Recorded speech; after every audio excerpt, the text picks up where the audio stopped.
So hello guys, this is Sumit Mehta and you are watching my video, and today I am going to teach you class 8th English medium chapter number 2nd, the Missile Man of India.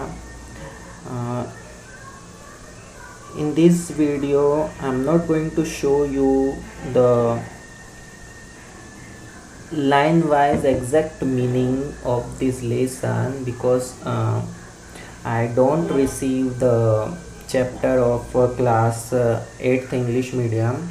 So I'm going to teach you the whole lesson in a summary. So try to be understand and be careful, है ना। ये जो chapter है मैं आपको in short में समझाने वाला हूँ। और मुझे एक्चुअली क्या इसकी बुक ये चैप्टर नहीं मिला, इसकी बुक की तो बात ही छोड़िए। चैप्टर मैंने बोला था 8th क्लास के जो बच्चे अब 9th क्लास में आ गए हैं, तो उनका कहना था कि वो गांव गए हुए हैं, तो इस कारण से वो सेंड नहीं कर पाए। तो मुझे ये कहीं और से सोर्स मिला है, तो मैंने इसको जो है ड्रॉ किया और आपके सामने जो है शो ऑफ करने वाला हूँ। तो आप स्टोरी को सुन लीजिए। मैं लाइन वाइज हिंदी में ही बोलने वाला हूँ पूरी की पूरी स्टोरी। तो आई होप कि स्टोरी आपको समझ में आ गई होगी। क्वेश्चन आंसर सारे के सारे इसमें आपको मिल जाएंगे, डोंट वरी, ठीक है।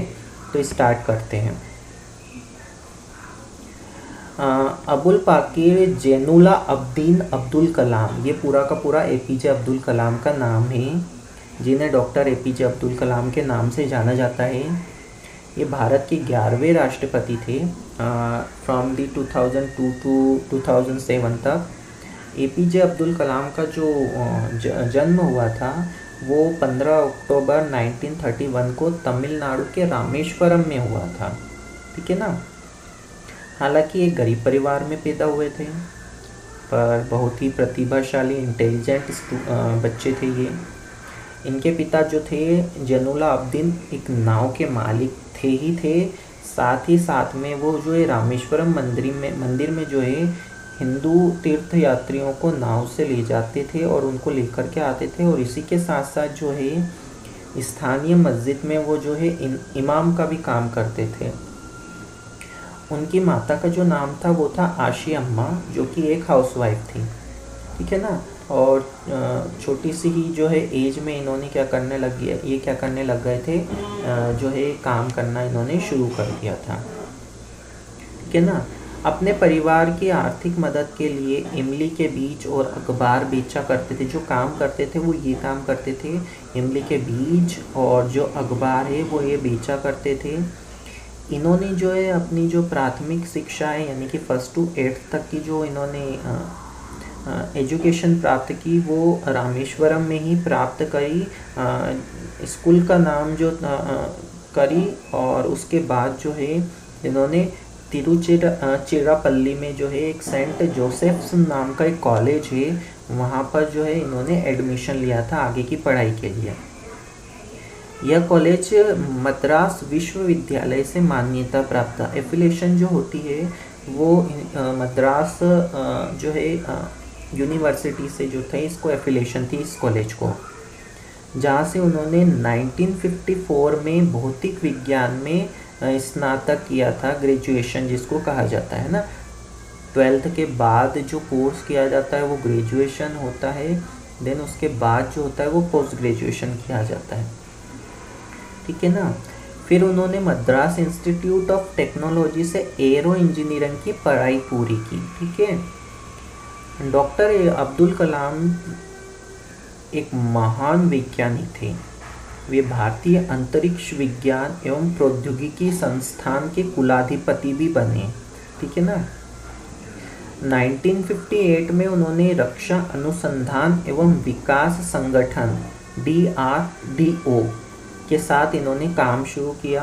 और फिर 1963 में भारतीय अंतरिक्ष अनुसंधान संगठन, जिसको हम इसरो बोलते हैं, से ये जुड़ गए भारतीय उपग्रह बनाने, और साथ ही DRDO के प्रक्षेपास्त्र कार्यक्रम में उनका पूरा योगदान रहा। सबसे महत्वपूर्ण योगदान इन्हीं का रहा। SLV-3 की परियोजना निदेशक के रूप में उन्होंने रोहिणी उपग्रह को पृथ्वी की कक्षा के पास स्थापित करने में भारत के पहले उपग्रह प्रक्षेपण यान SLV-3 के विकास और संचालन में भी योगदान दिया। उनका महानतम योगदान प्रक्षेपास्त्र के क्षेत्र में रहा, ठीक है ना। मिसाइल्स में अग्नि, पृथ्वी, आकाश, त्रिशूल और नाग, ये सारी की सारी मिसाइल उन्होंने ही बनाई थी, ठीक है ना। या प्रक्षेपास्त्र मिस होती मिसाइल्स। बैलिस्टिक प्रक्षेपास्त्र और प्रक्षेपण यान तकनीक विकसित करने के लिए ही उन्हें भारत का क्या कहा जाता है, मिसाइल मैन कहा जाता है, ठीक है ना। इन्होंने जो है इतनी सारी मिसाइलों को विकसित किया है ना, डेवलप किया। आगे देख लेते हैं। एक महान वैज्ञानिक होने के साथ साथ वे एक महान लेखक भी थे। देखो, वैज्ञानिक तो थे ही थे, ये लेखक भी थे, राइटर भी थे। बहुत सारी इन्होंने किताबें भी लिखी है, जैसे wings of fire, ignited minds, target 3, बी अन turning point, India 2020 a vision for the new millennium, my journey, है ना। ये इनकी कुछ किताबें थी, फेमस बुक्स। अपनी किताब India 2020 a vision for the new millennium में उन्होंने भारत को एक विकसित देश बनाने के अपने सपनों का उल्लेख किया है। देश के युवाओं के लिए उनकी सलाह थी, सपने लो और सपना लो। सपने सोच में परिवर्तित होते हैं और सोच का परिणाम कर्म है, ठीक है ना। अब आपने बोला होगा सर सपने लो, फिर आपने वही बोला सपने लो, फिर आपने वही बोला सपने लो। मतलब उनका कहने का मतलब यही था कि आप जो भी सपने देखो उसको सिर्फ देखो ही मत, उसको क्या करो, सही में, ओरिजिनली में उसको क्या करो, कन्वर्ट करो, ठीक है ना। और उसके ऊपर जब तक आप काम नहीं करोगे तब तक वो क्या नहीं होंगे, कन्वर्ट नहीं होंगे, ठीक है ना। सपने से वो हकीकत नहीं बनेंगे।